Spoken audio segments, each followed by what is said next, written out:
إن في خلق السماوات والأرض واختلاف الليل والنهار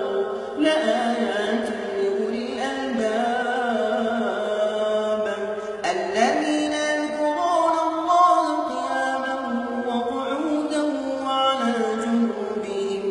ويتفكرون في خلق السماوات والأرض ربنا ما خلقت هذا باطلا سبحانك فقنا عذاب النار ربنا إنك من تدخل النار فقد أخزيته وما